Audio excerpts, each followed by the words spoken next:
A mediados del siglo XX, la química de síntesis lanzó al mundo una gran cantidad de sustancias en su búsqueda de resolver problemas en la industria eléctrica, en el desarrollo de plásticos y tecnologías de reducción de residuos o para evitar el avance de plagas. Para entender por qué son tóxicos, tenemos que entender un poco la historia de lo que pasa con los contaminantes orgánicos persistentes y ver que aquellas razones por las cuales estos químicos son puestos en el ambiente son justamente aquellas razones que los hacen muy tóxicos.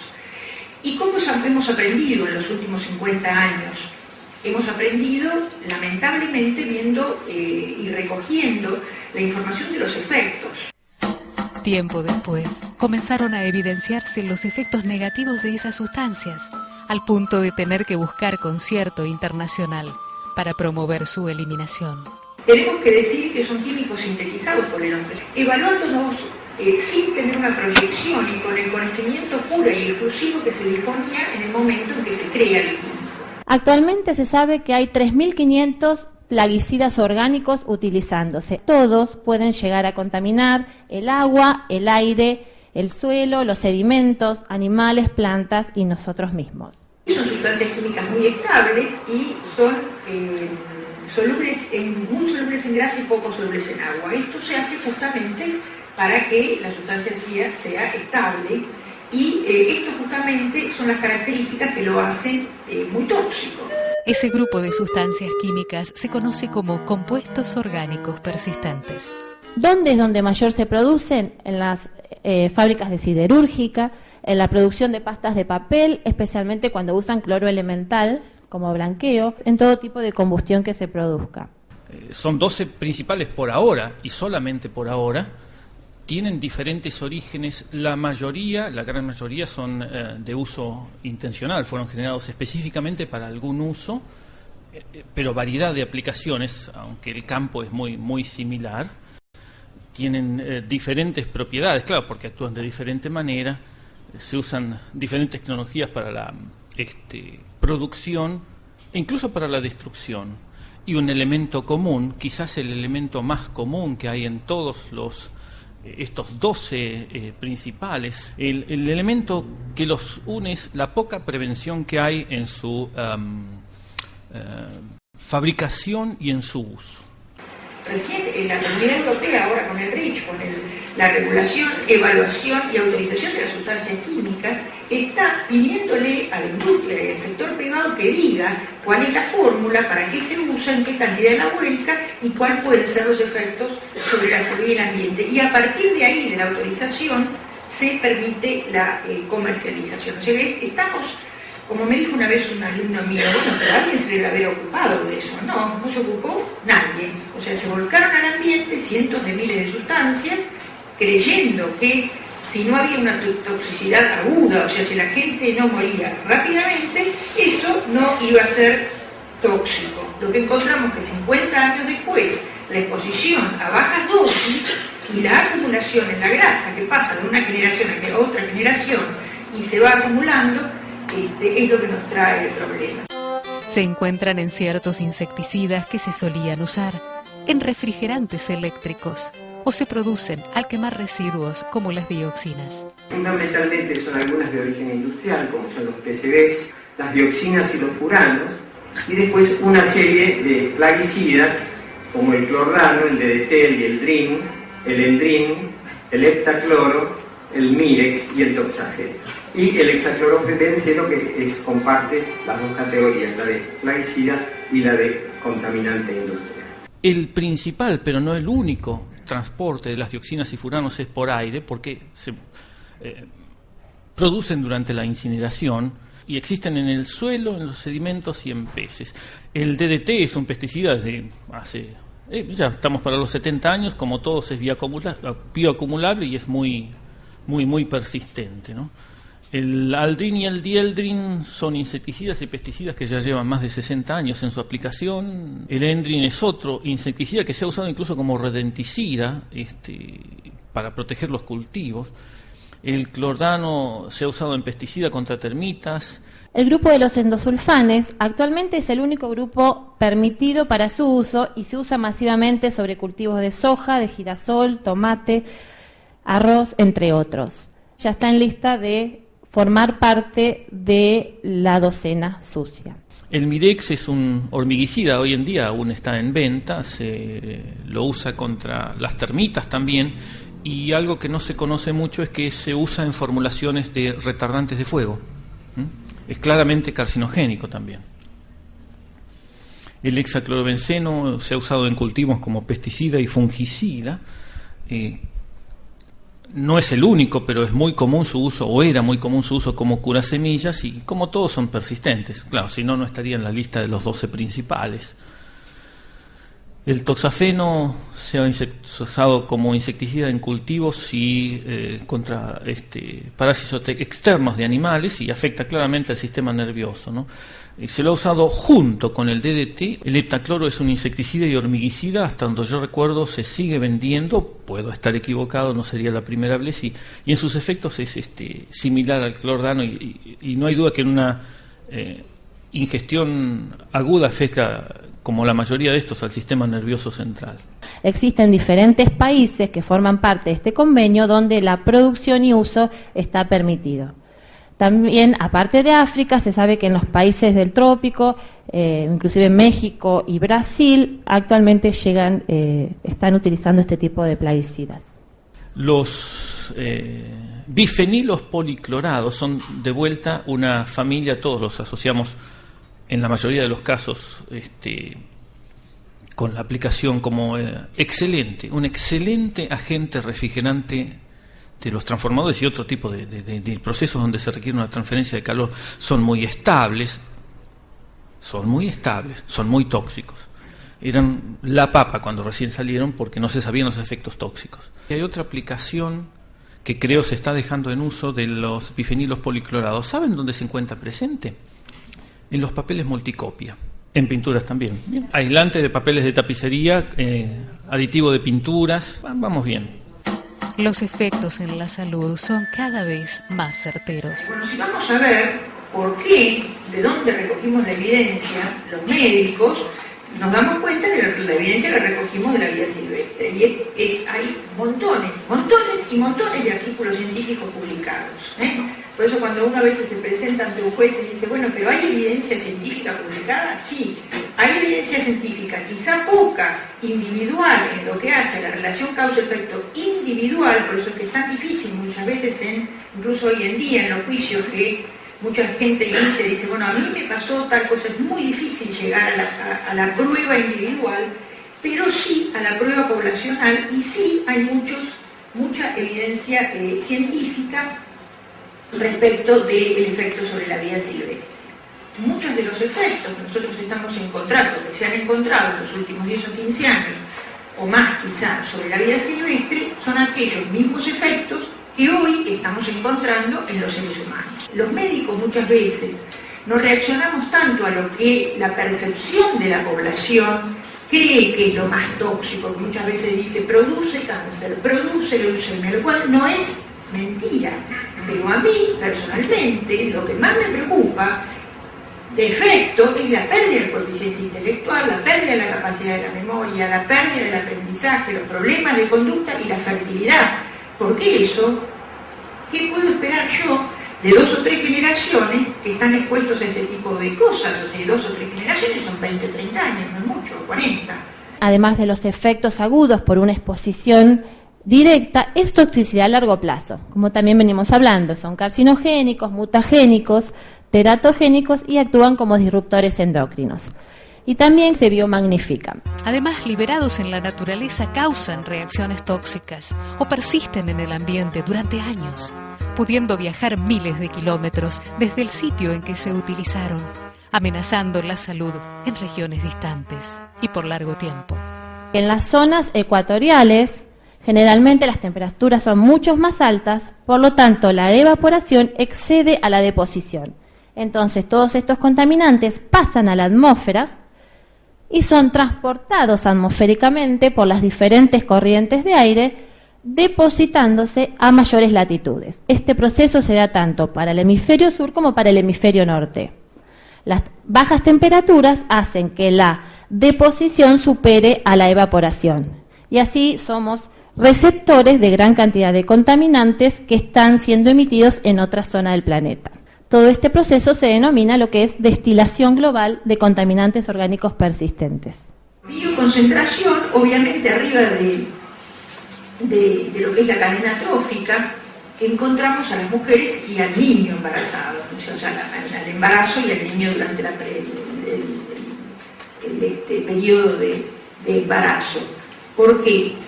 Porque la exposición, o sea, justamente como los tóxicos se acumulan en el cuerpo humano, la mujer es la que los remueve en el momento de estar embarazada. Pasa con los contaminantes orgánicos persistentes en la grasa, pero también pasa con otro contaminante que no es orgánico persistente, sino que es un metal pesado, como el plomo, que también atraviesa la placenta. Que la barrera placentaria, esa que nos decía, donde atraviesan ciertas cosas y ciertas no, estos tóxicos sí la atraviesan.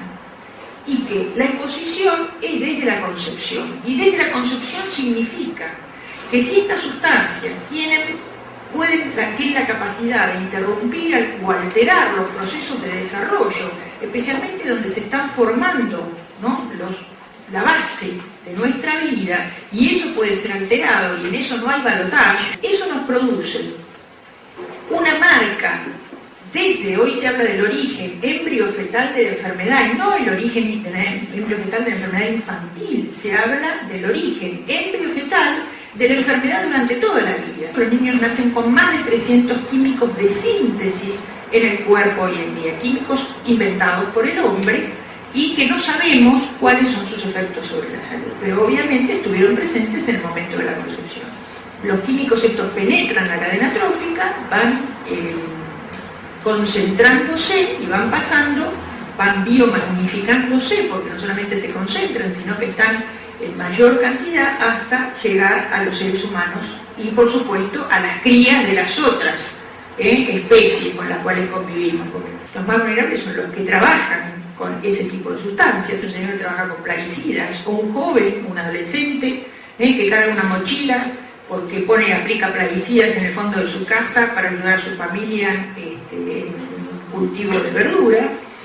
La gente que vive de la pesca, acuérdense que los contaminantes orgánicos persistentes se acumulan fundamentalmente en los pescados predadores, o sea que donde ahí tenemos los tiburones, el dorado, el río, el surubí, por ejemplo, ¿no? El atún también, y bueno, por supuesto los niños, porque los reciben por doble vías, durante el embarazo. Y lo más importante, además de la dosis, de la toxicidad, de todos esos parámetros que nosotros usamos en toxicología, los médicos siempre, es el momento de exposición. Ese efecto dominó, obviamente, en el momento en que se está desarrollando determinado órgano, determinado sistema o determinado nivel del sistema nervioso central, es el momento en que me va a dar el efecto más adelante. Por lo tanto, es muy claro que la misma exposición, a la misma dosis, al mismo tóxico, en distinto momento del desarrollo me puede dar un efecto diferente. Uno de los problemas de cáncer, que creo que lo digo después, es el aumento del cáncer relacionado con hormonal, que son los cánceres prostáticos y los cánceres de mama, y que obviamente aparecen mucho más tarde en la vida. Diabetes no se hablaba hasta hace muy poco. El año pasado, la revista más importante de medicina, nuestro gran referente, la revista Lancet, publicó no uno, sino varios artículos donde se han medido los contaminantes orgánicos persistentes y otros tóxicos con acción de disruptora endocrina en la grasa de las personas con diabetes. Y se ha encontrado que cruza. La gente que tiene una diabetes tipo 2 tiene mayor concentración de este tipo de sustancias en la grasa. O sea que hoy ya se está aceptando que la diabetes tipo 2, que además es la que está creciendo en este momento y está creciendo en infantos juveniles, en chicos jóvenes, en chicos, tendría una relación muy fuerte con la exposición temprana a contaminantes orgánicos persistentes. El 22 de mayo de 2001, los gobiernos de todo el mundo se reunieron en Suecia y adoptaron un tratado internacional que establece un sistema para tomar medidas ante estos y otros productos químicos identificados como inadmisiblemente peligrosos. La comunidad internacional decide que es necesario llegar a un acuerdo, a lo que se llama un instrumento jurídicamente vinculante, es decir, un instrumento que cuando la firman las partes, si lo aprueban los gobiernos, si lo ratifican dentro de los ordenamientos jurídicos de los países, esos acuerdos adquieren, como en el nuestro, valor constitucional. Los países del mundo se reunieron, decidieron que había que atacar este problema de los contaminantes orgánicos persistentes. Durante muchos años, representantes de los gobiernos de los países discutieron un texto, se firma en mayo del 2001, un convenio para que entre en vigor necesita que lo ratifiquen 50 países. ¿Qué significa que lo ratifiquen los países? Bueno, que cada país internamente lo adopte, lo gire a través de todo su poder ejecutivo, lo apruebe mediante una ley nacional. Cuando está aprobado mediante una ley nacional, la Cancillería del país eleva ante Naciones Unidas una ratificación del convenio, que es un instrumento, es una carta de intención diciendo que el país ratifica el convenio, y ya forma parte del convenio. Se sabe que hay una gran cantidad de estos contaminantes orgánicos persistentes almacenados o acumulados. Entonces es necesaria su destrucción. El Convenio de Estocolmo tiene como objetivo restringir y finalmente eliminar su producción, utilización, emisión y almacenamiento. Este convenio entra en vigor en el 2004, Argentina lo ratifica en enero del 2005, el 25 de abril del 2005, Argentina es parte de este convenio. En el caso de los PCBs, el convenio dice que hay que eliminar los equipos con PCBs en el año 2025, dejando 3 años de prórroga para la gestión ambientalmente racional de los residuos de equipos con PCBs, es decir, los tambores y los aceites que han estado en equipos que contenían PCBs. Nuestra ley nacional 25670 de PCBs es muchísimo más taxativa, exige la eliminación de los PCBs para el año 2010. En el tema del DDT, ustedes saben que el DDT, si bien es un tóxico muy grande, también se utiliza muchísimo. Fundamentalmente este es un problema de África, es un problema que tiene trascendencia fundamentalmente en África, y que el uso en África es tan extensivo en su lucha contra, digamos, en la aplicación para el control de vectores, que hay un comité integrado por el Programa de Naciones Unidas del Medio Ambiente y la Organización Mundial de la Salud que permanentemente va monitoreando el proceso, pero lo que exige el convenio es que toda nueva fuente que se instale a partir de los 4 años de ratificación de entrada en vigor del convenio, que es el 2008, porque se entró en vigor en el 2004, toda nueva fuente tiene que utilizar esas tecnologías, esas mejores técnicas disponibles, ¿no? Y las mejores prácticas ambientales. El acuerdo promueve ayuda para su eliminación gradual, asistiendo para ello a los países en su reconversión y sustitución de procesos e insumos generadores de compuestos orgánicos persistentes y además fomentando intensas campañas de difusión. Sería deseable obtener una destrucción del 100%. Después de ese procesamiento, no importa cuál, es necesario retener los residuos de ese procesamiento para verificar que efectivamente ha habido una destrucción, y si no la hubo, reprocesarlo, y que las tecnologías que se adopten no tengan ninguna liberación sin control. Esto es todo muy lindo, pero la pregunta es si nos da el cuero para satisfacer esos objetivos. Se necesitan varios aportes, no solamente experiencia de los científicos, de los que trabajamos en cuestiones ingenieriles de estas degradaciones de pesticidas, sino también el equipamiento para el análisis. Es carísimo, no es fácil.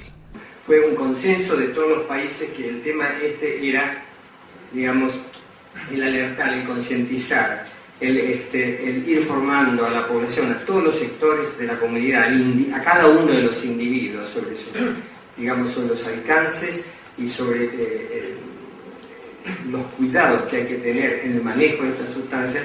Era un tema que escapaba directamente a los planes nacionales de aplicación y cuya accionar era inmediato. Por eso empezamos un accionar antes de terminar el plan de aplicación. Los procedimientos de operación de estas tecnologías de destrucción, y estoy hablando en términos general, deberían ser estrictos. También tiene que haber un marco regulatorio efectivo, incluyendo el monitoreo. No basta, al igual que en otras cuestiones ambientales, solo con sancionar la ley. La consistencia en el tiempo es algo que por nuestra situación económica, nuestra condición tecnológica, nuestra condición de formación es difícil de lograr. Y un elemento esencial, la participación pública, es lo que va a dar consistencia o a la adopción de esas tecnologías de destrucción. La industria en todo el mundo deberá transitar un nuevo camino que comporte la reconversión de los insumos y procesos que utilicen o generan compuestos orgánicos persistentes. Bueno, el objetivo general, por supuesto muy general, como su nombre lo indica es proteger la salud humana y el medio ambiente frente a los impactos de los COPs, desarrollando una política sustentable para la gestión de los mismos que tienda a una minimización progresiva. Bueno, los específicos. Uno es la minimización gradual de las emisiones de dioxinas y furanos por causas controladas y no controladas, revisando periódicamente la necesidad de dictado de normativa de COPs, liberaciones no intencionales y futuros COPs.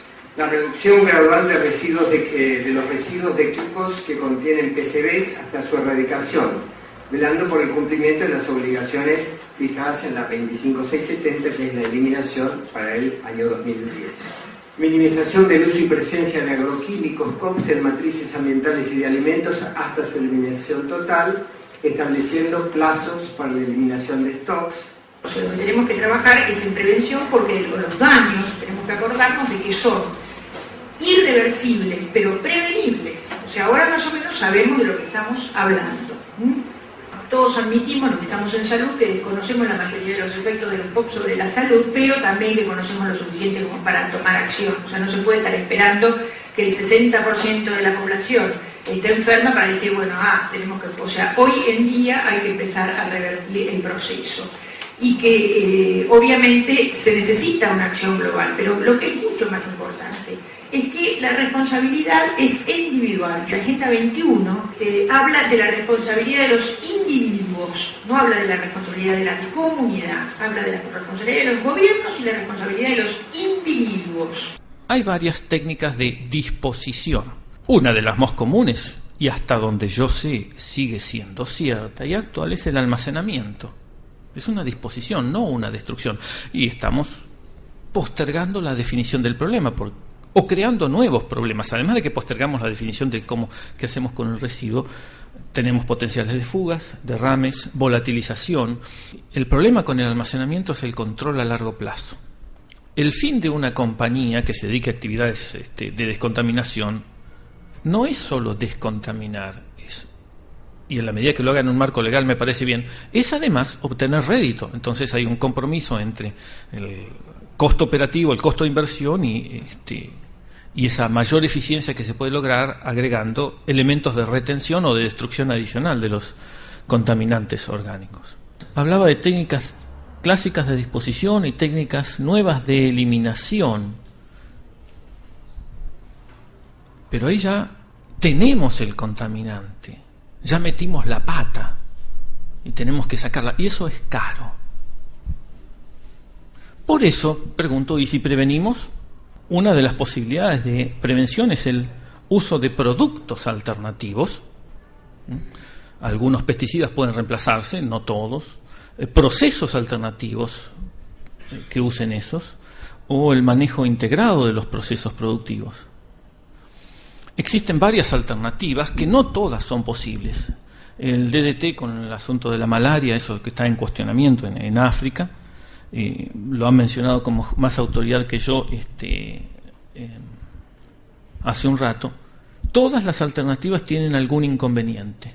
Pero sí, haciendo buenas prácticas ambientales podemos utilizar técnicas alternativas que son tan o más eficientes y que no implican los riesgos que implicaría la incineración. Por eso, digamos, depende de cómo se operen las cosas.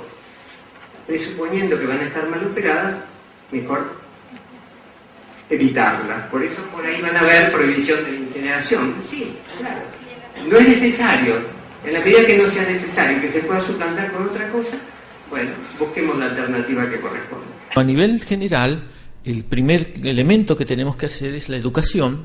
El segundo, en mi opinión, es la educación, y el tercero también la educación. El mensaje es, tenemos que actuar cada uno de nosotros en lo que podemos, especialmente en la prevención.